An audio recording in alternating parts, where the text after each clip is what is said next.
Welcome to another journey with Pathway. Sri Raja Rajeswara temple is considered to be one of the most ancient Shiva temples in South India. Dedicated to Lord Shiva, the temple is regarded as one of the 108 ancient Shiva temples in Kerala built by Parashurama. At a distance of 20 kilometers from Payyanur, 23 kilometers from Kannur, and 60 kilometers from Bekal, Sri Raja Rajeswara temple is a Hindu temple situated at Talipparam town in Kannur district of Kerala. Talipparam is regarded as one of the ancient Shakti Peethams, as it is believed to be the place where the head of goddess Sati fell after Shiva's Tandavam following Sati's self-immolation. Lord Shiva, as worshipped in the sacred temple, is known as Sri Raja Rajeswara, which means the Emperor of Emperors, the Lord Supreme. This is a temple where women devotees are allowed to enter only after 8 pm, Atara Puja. It is said that at this hour, Lord Shiva is happy in the company of his consort Parvati, and hence quick to grant women devotees their wishes. Only Hindus are permitted to enter. It had the tallest shikara, spire of a Hindu temple amongst the shrines of its era. The two-tiered sanctum sanctorum is built in a rectangular shape with copper sheets on the roof.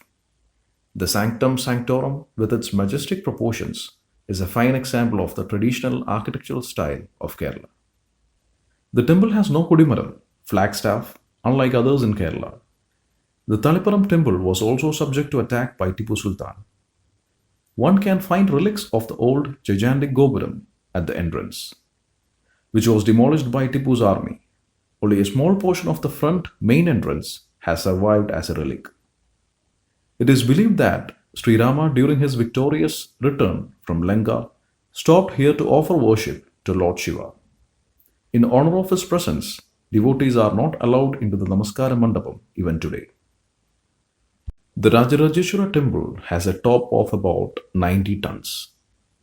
If any problem is encountered in other temples of South India, devotees seek a solution in this temple through a prashna, a traditional method of astrological decision making. Legendarily, it was supposedly renovated by sage Parashurama, long before the Kali Yuga commenced. Several centuries ago, it was renovated by the Mushiga, Kolaturi dynasty kings. This temple was rebuilt into its present form in the early 11th century. The Shivaalinga here is believed to be several thousands of years old. The legend has it that Shiva gave 13 sacred Shivaalingas to Parvati to worship. One sage, Mandata, propitiated Lord Shiva with intense prayers. Shiva was so pleased that he presented one of the Shivaalingas to him with the injunction that it should be installed at a place where there were no cremation ground. The sage, after searching all over, found Talipparam the most sacred spot where he installed the Shivalinga. After his death, the linga disappeared into the earth. Then his son Muchkunda offered similar prayers to Shiva and got a second Shivalinga, which too disappeared in course of time. Centuries passed. The third Shivalinga was handed down to Sada Soman, a king of Mushka Kolatri Chirakil royal family, who then ruled the region. He was an ardent devotee of Shiva. On the advice of sage Agastya, he prayed to Lord Shiva, who granted him the Shivalinga. The king installed it in the present temple built by him. However, as per many legends associated with the temple, Agastya himself installed the Shivalinga, which is believed as per those legends to be a Jyotirlingam. The temple had a gigantic Gopuram or watchtower in its eastern side, which was majestic in nature. Historians say it was one of the biggest in Kerala. Kerala temples do not have huge Rajagopurams or royal gateways, unlike Tamil Nadu. But few royal temples indeed had, and Raja Rajeswara temple did have one such. In fact, this temple's Gopuram inspired Shaktan Tampuran, Maharaja of Kochi, to commission similar ones in Thrissur's Vadakannathan temple, which has 4 such Gopurams. This temple had only one structure. During Tipu's invasion, the Gopuram structure was destroyed partially. Only the upper levels of the structure got destroyed, while the lower and its foundation stones remained intact.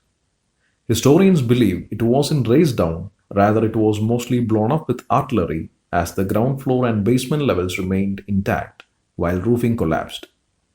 It remains like that for centuries and still remains so. The temple covers a spacious compound of about 8 acres surrounded by a compound wall, with two gopurams on the eastern and western sides.